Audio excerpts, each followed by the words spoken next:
Investigators found millions of dollars delivered to Stand News in a clandestine manner, a court heard. The loss-making anti-China media outlet in Hong Kong suddenly went from deep debt to having millions in spare cash.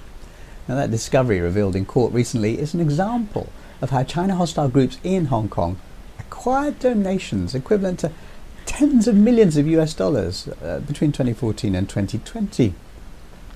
Now, the G7's Financial Action Task Force warned during this period that crowdfunding donations had become the new way for clandestine funders to transfer cash around the world at high speed without being traceable. In a case in point, a mysterious woman came to visit a Hong Kong protest group called Dragon Slayers Brigade and gave them instructions on where and when to set up a crowdfunding bid. They did so, and money quickly poured into their bank accounts, more than they could use. After setting up a Molotov cocktail factory, obtaining an AR-15 assault rifle and financing a team of staff, leader Wong Chun Keung gave himself a stress relief break in which he spent some of the funds on football betting. I used about 300,000 Hong Kong dollars of the donations to gamble. For me, it was a way to de-stress, he told the court. Now, this suddenly wealthy group obtained high-grade explosives and planned a terrorist-level bombing in Wan Chai, which would have caused massive numbers of casualties had police not stopped them hours before they set the bombs off. Stand News presented interviews with members of the Dragon Slayers Brigade, presenting them positively and romanticising their violent mission, a court heard. Now, the increasing use of crowdfunding to finance terrorist activities had become a serious problem that the world would have to face, the G7 task force said in a report published in 2023. They urged governments to take this issue seriously, and Hong Kong is one which has been doing so. But it's tricky. The clever thing about using crowdfunding donations to move money is that, well, A, it's pretty much untraceable, and B, it makes the recipient look like he or she has massive enthusiastic support, when really, well, you can guess. In fact, it's become clear that the money is the key to fully understanding the protests in Hong Kong. From 2014 onwards, anti-government activists and anti-China media groups found themselves awash with cash. These tens of millions of dollars were in addition to the tens of millions handed out in Hong Kong since 1994 by the National Endowment for Democracy. That's a US group specializing in overseas political interference to advance US interests. Yeah. Now, that cash, the crowdfunding cash, is also in addition to the secret sum of $2 million set aside for the protests by America's Open Technology Fund, which was a unit set up by Radio Free Asia, which is a Washington, D.C. news outlet. And it's also in addition to the millions of dollars known to have been handed out to anti-China activists by Mark Simon, a one-time US intelligence officer working for Jimmy Lai's Apple Daily.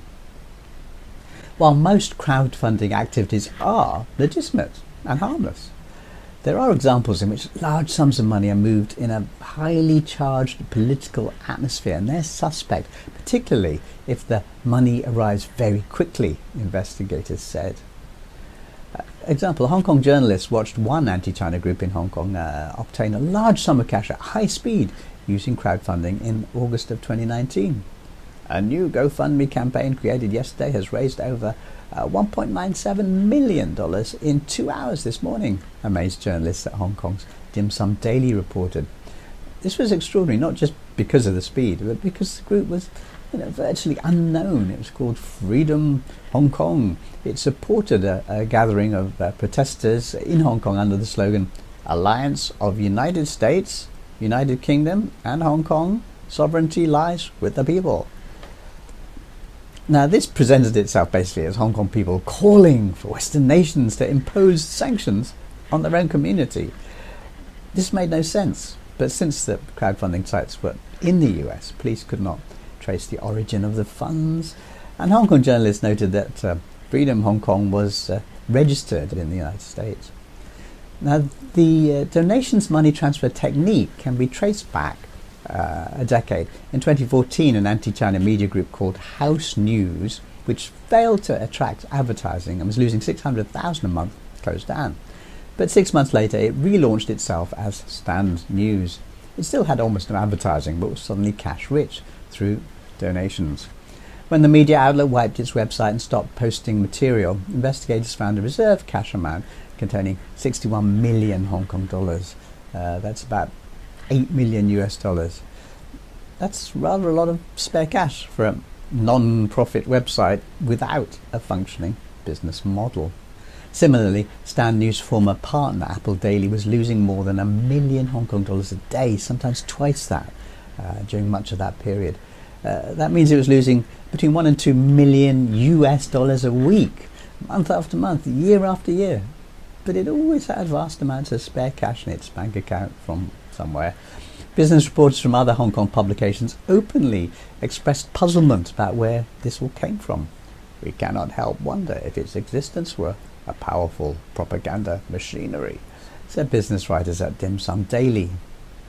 It's usually difficult to track international transfers to their source, although most investigators believe, the US and its allies are often involved, shall we say. Stand News overseas director was a man named Evan Fowler, who co-founded a China-hostile website called the Hong Kong Free Press before returning to the UK to work for a right-wing group called the Henry Jackson Society. In 2017, that society was revealed to be taking £10,000 a month, that's more than 13,000 US dollars, delivered by Japanese contacts to spread negative news about China to the mainstream media, including the Sunday Times, the Daily Telegraph, the Guardian, and the Economist, who all print negative news all the time about China anyway. And anyway, when I say that the key to understanding the Hong Kong anti-China movement is cash, I can point to many examples. In another Hong Kong court case, a 17-year-old Hong Kong youth arrested for violent protests revealed to a court that he maintained a spare flat to keep his bombs in. Hong Kong is literally one of the most expensive places in the world. How can a 17-year-old afford a spare apartment? At yet another court hearing, an anti-China activist called Wayland Chan talked about being given a company by Mark Simon. That's the former US intelligence agent working for Apple Daily. Simon told him the company he'd been given was of a covert nature and could be used to liaise with foreign organizations and collect funds. Let me repeat that. Simon told him that the company was of a covert nature and could be used to liaise with foreign organizations and collect funds. That's on the record. Why have you not read that anywhere else? One group using crowdfunding to attract large sums of money at speed called itself the 612 Humanitarian Relief Fund. A court heard it received 270 million Hong Kong dollars in donations between June 2019 and October 2021, and cash went to anti-China lawyers, international lobbyists and hostile foreign organizations. Two of its trustees were directors of Stand News, and one worked with the Revolution Industry. That's a cluster of hybrid warfare consultants which used protests to promote US interests around the world. Not Hong Kong interests, US interests. In yet another case, HSBC in 2019 closed the accounts of a group called Spark Alliance, which also claimed that the 10 million plus US dollars in their account came from crowdfunding. Now that group presented itself as a noble foundation to provide support for arrested protesters. But investigators found that the account was managed by an 18-year-old involved in drug trafficking, with some cash withdrawn and spent on all sorts of unrelated items. To sum up, why is the narrative you see about Hong Kong in the media so different to the truth? Well, sadly, the Western press is doing its job, which is to demonize China, to manufacture consent for the US to go to war against the developing country which is daring to rise peacefully. Now, that doesn't mean that individual Western journalists are necessarily bad people. Some probably really believe that America is a wonderful country that wouldn't dream of interfering in politics outside its borders. And they really believe that Chinese are warlike people who will shortly invade Australia as a prelude to taking over the world. Being stupid is not legal. As for the rest of us, all we can do is to try and present a fairer picture of what's going on and hope that the truth will spread. why not share this video? Do your part. Peace.